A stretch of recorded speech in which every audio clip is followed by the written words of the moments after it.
Este mensaje lo dedico a relatar el concepto fascista de los políticos antiperonistas sobre la democracia y el concepto verdaderamente democrático de la conducta y la doctrina peronista.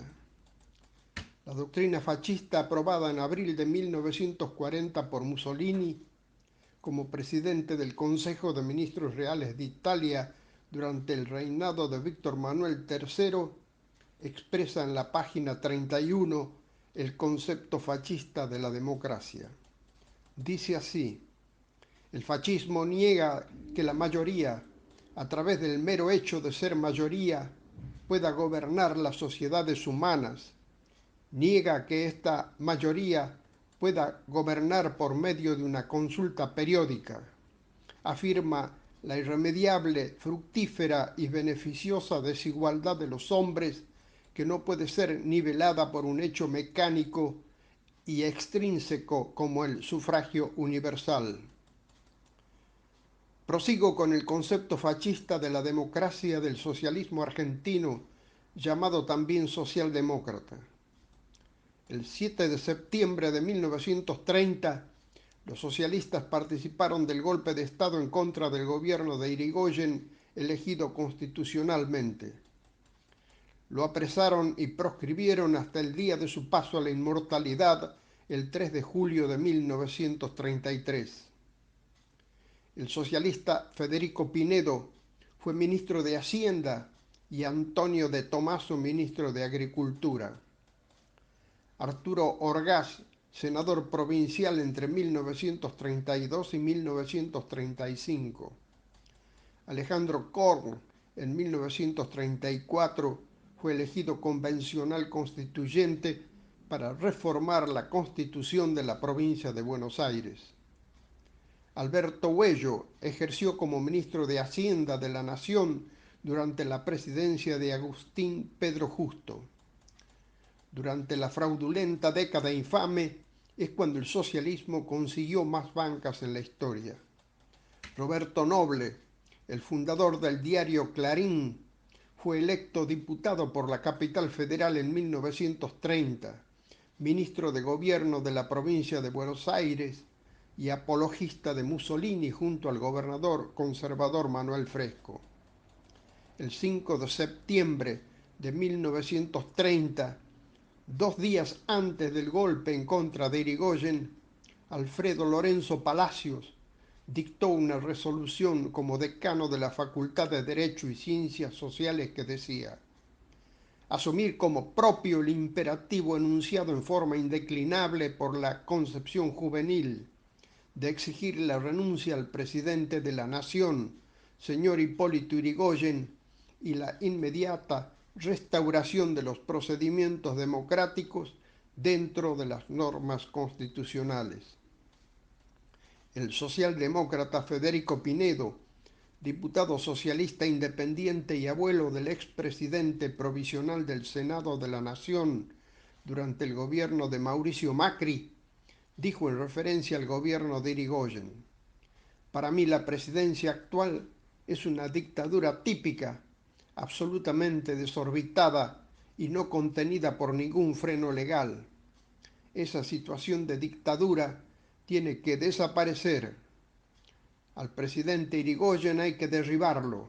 Hay que concluir la presidencia de Irigoyen.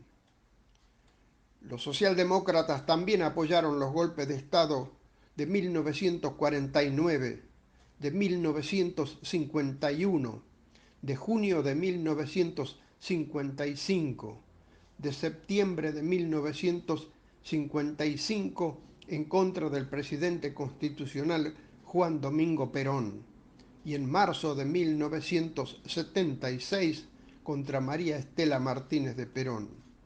Los señalados eran Alfredo Lorenzo Palacios, Alicia Moró de Justo y Américo Yoldi, entre otros. Yoldi había participado de una reunión en 1951 convocada por el general golpista Benjamín Menéndez. Entre los años 1955 y 1958, los socialistas o socialdemócratas, como les gusta llamarse ahora, también integraron la Junta Consultiva.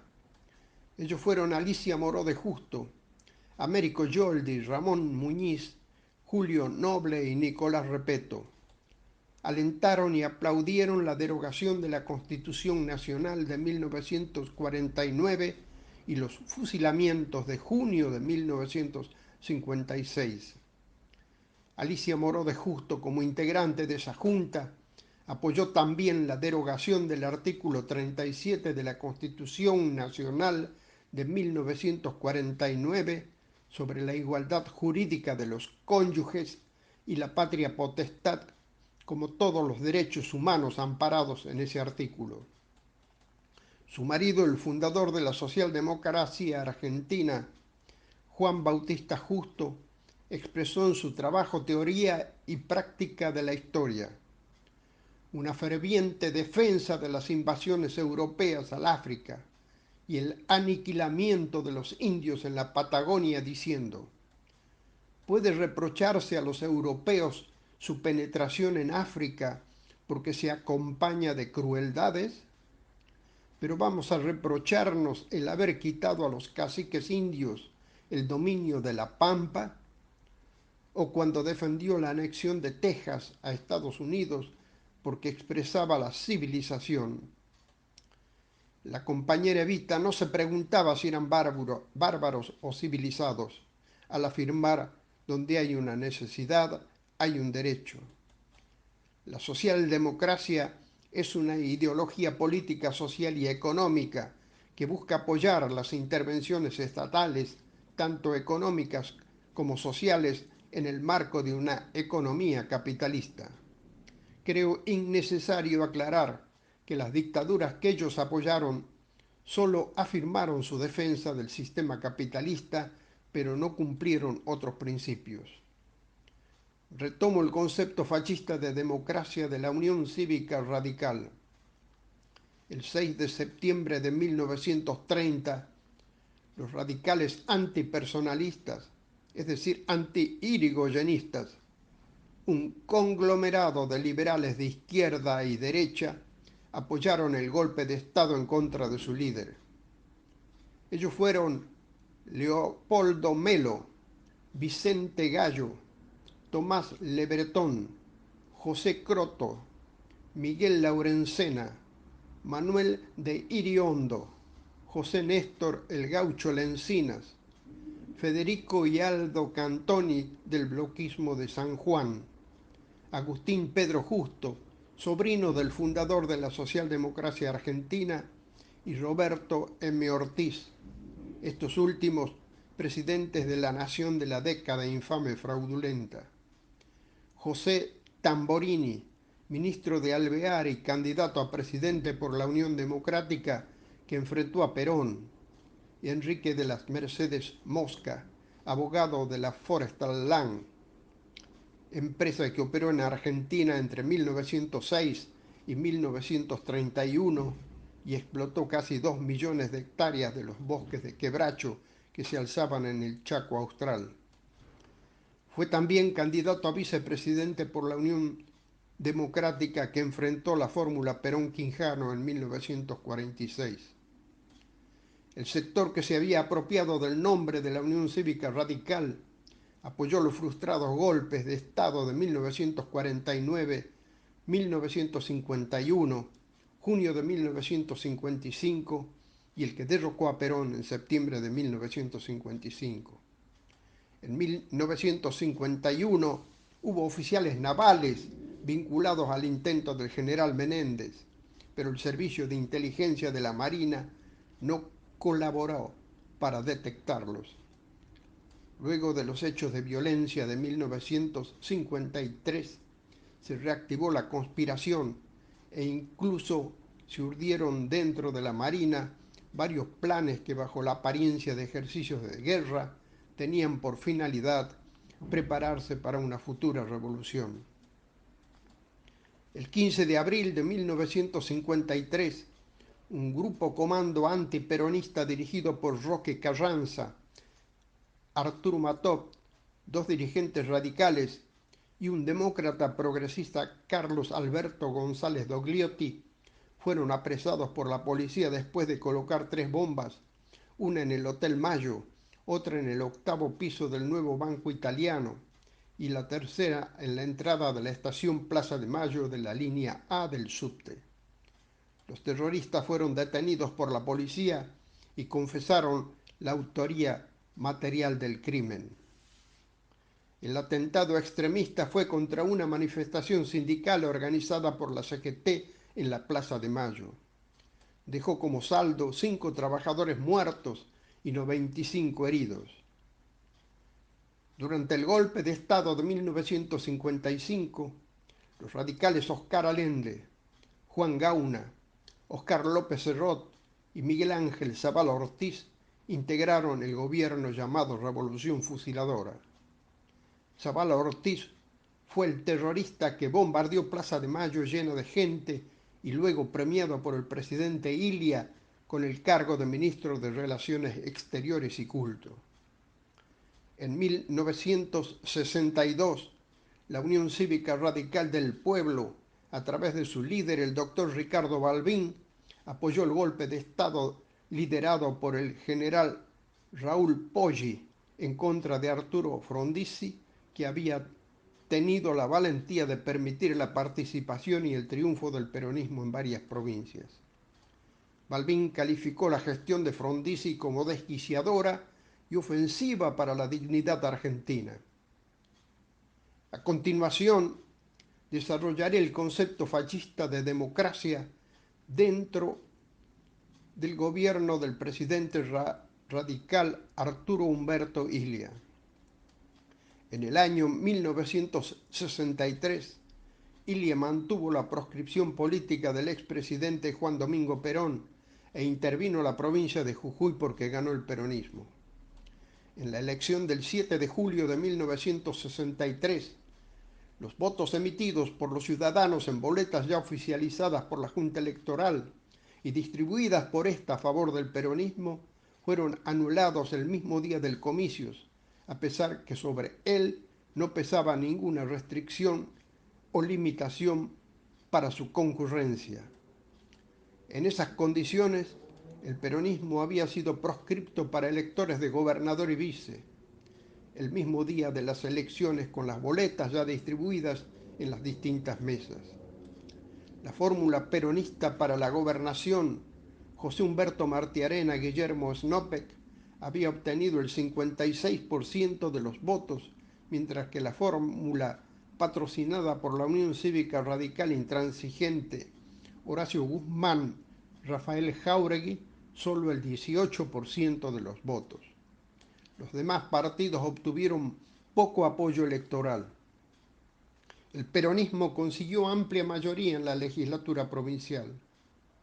La Junta de Electores, que debía elegir al gobernador y vice, se constituyó el 28 de agosto de 1973 con los partidos Unión Cívica Radical Intransigente, Unión Cívica Radical del Pueblo, Demócrata Cristiano y Demócrata.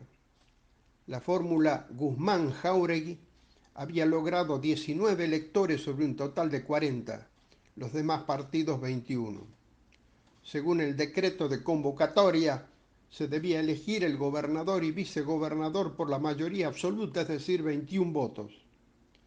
La fórmula Guzmán-Jáuregui había obtenido 19 votos en las 3 votaciones. Al no elegir la fórmula hasta la tercera votación, con 21 votos, la legislatura quedaba habilitada para elegir gobernador, consagrando al diputado Mario Carlos D'Amico. La fórmula Guzmán-Jáuregui no solo fue minoría en el acto eleccionario, también lo fue en el colegio electoral, a pesar de la anulación de los votos peronistas. El colegio electoral cometió una serie de irregularidades. 1. Eligió gobernador al doctor Horacio Guzmán, que estaba inhabilitado de serlo por no haber cumplido el tiempo legal de 4 años que establecía la Constitución. Su mandato anterior duró hasta el 29 de marzo de 1962 y desde entonces había transcurrido 1 año y 3 meses. Segundo, no respetó el decreto de convocatoria. Tercero, se violaron las normas y principios de la democracia como el respeto a la voluntad de la mayoría.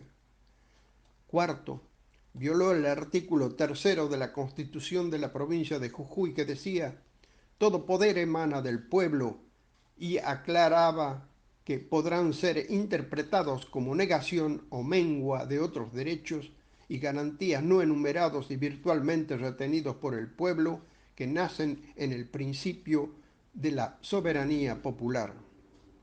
A pesar de todas estas irregularidades, el doctor Guzmán pretendió jurar en la legislatura, pero como no pudo hacerlo, lo hizo en la Casa de Gobierno.